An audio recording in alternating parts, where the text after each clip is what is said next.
Good morning all of you. आज का जो हमारा टॉपिक है वो है शॉर्ट क्वेश्चन। ये भी आपने लर्न करने हैं और ये भी आपने अपनी फेयर नोटबुक में राइट करने हैं। तो फर्स्ट क्वेश्चन है, महात्मा गांधी किस वर्ष दक्षिण अफ्रीका से वापस भारत लौटे? जो महात्मा गांधी थे वो दक्षिण अफ्रीका के अंदर यानी कि स्टडी के लिए गए थे। वो बैरिस्टर की डिग्री करना चाहते थे, यानी कि लॉ की डिग्री करना चाहते थे। तब वहाँ से वापस किस टाइम आए? तो वो आए 1915 में, 1915 में। सेकंड क्वेश्चन है, सत्याग्रह में किन बातों पर जोर दिया जाता था? तो आपसे अगर कोई पूछे सत्याग्रह क्या होता है, तो सत्याग्रह का होता है सत्य बोलना, सच बोलना। तो सत्याग्रह में किन बातों पर जोर दिया जाता है? सत्य की शक्ति तथा सत्य की खोज। तीसरा क्वेश्चन हमारे पास आता है, 1919 में मुंबई में गठित खिलाफत समिति के दो बड़े नेता कौन थे? तो पहला था मोहम्मद अली और दूसरा था शौकत अली। ये दोनों ही मुसलमान थे। तो जो खिलाफत आंदोलन था, एक्चुअल में इसके अंदर सारे के सारे मुसलमान कम्युनिटी के लोग थे और ये दोनों जो थे बड़े नेता थे। और भी थे लेकिन ये दो जो थे ये चीफ थे। तो एक का नाम मोहम्मद अली और एक का नाम है शौकत अली। नेक्स्ट क्वेश्चन है, हिंद स्वराज पुस्तक के लेखक कौन है? रिपीट कर रहा हूँ, हिंद स्वराज पुस्तक के लेखक कौन है? महात्मा गांधी। कौन है? महात्मा गांधी।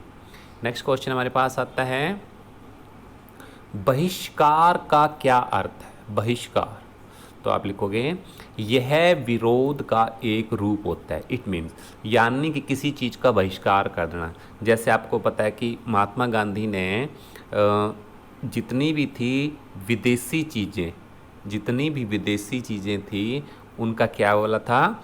बहिष्कार करने के लिए बोला था कि अगर हम उन चीज़ों को बहिष्कार कर देंगे, नहीं अपनाएंगे, तो अंग्रेज़ जो हैं हमारे देश के अंदर कोई भी अपनी वस्तु नहीं बेच पाएंगे।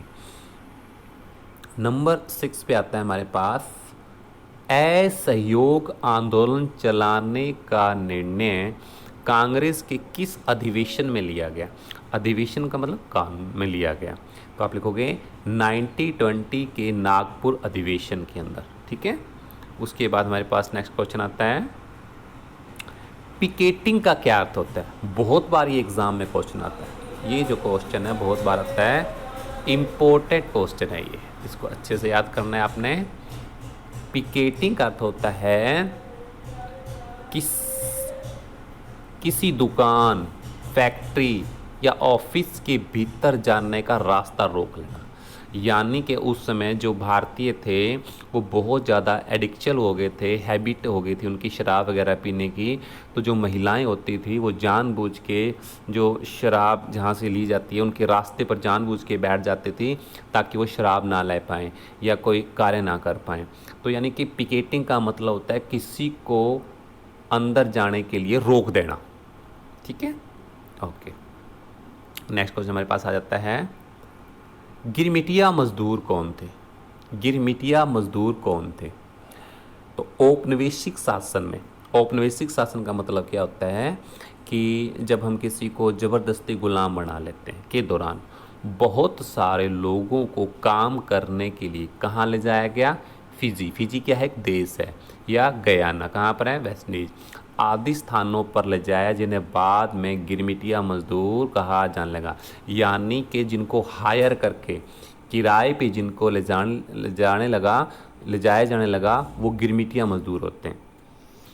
नंबर 9,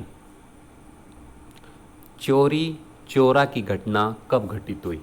तो वो हुई फरवरी 1922 को। कब हुई? फरवरी 1922 को। दिसंबर 1929 के कांग्रेस के लाहौर अधिवेशन के अध्यक्ष कौन थे? तो भारत के जो पहले प्रधानमंत्री हैं पंडित जवाहरलाल नेहरू, वो इनके प्रथम अध्यक्ष थे। नंबर 11 पे आ जाता है, गांधी इरविन समझौता कब हुआ? तो इरविन जो है वो एक अंग्रेज़ अधिकारी है। क्या है? अंग्रेज़ अधिकारी है। तो इन दोनों के बीच में एक समझौता हुआ किसी बात को लेकर, वो हुआ 5 मार्च 1931, याद रखिएगा 5 मार्च 1931। सविनय, सविनय का मतलब रिक्वेस्ट से, अवज्ञा मतलब आज्ञा ना मानना। 12वां क्वेश्चन हो गया हमारा कि किसी भी चीज़ को प्यार से मना कर देना, ठीक है। तो मार्च 1930 में। इसके बाद आता है हमारा डॉक्टर भीमराव अंबेडकर। डॉक्टर जो भीमराव अंबेडकर थे ने पिछड़े वर्गों के लिए किस संगठन की स्थापना की? दलित या दलित वर्ग की। पहला विश्व युद्ध कब शुरू हुआ? 1914 टू 1978, यानी कि 1914 में स्टार्ट हुआ और लगभग 1978 तक शीत युद्ध की तरह चलता रहा। खिलाफत समिति का गठन कब और कहाँ किया गया? 1919 मुंबई में। किस स्थान पर पूर्ण स्वराज की मांग की गई? कहाँ की गई? लाहौर में। कहाँ की गई? लाहौर में पूर्ण स्वराज की मांग की गई कि हमें हमारे देश को पूरी तरह से क्या कर दिया जाए? आज़ाद कर दिया जाए। ये आपने 17 क्वेश्चन अपनी फेयर नोटबुक में लिखने हैं, सुंदर सुंदर। अगर हो सके तो ब्लैक पेन यूज़ करके क्वेश्चन लिखें और ब्लू से आंसर लिखकर आपने शाम को 6 बजे से पहले पहले सेंड कर देने हैं। आपका दिन शुभ हो।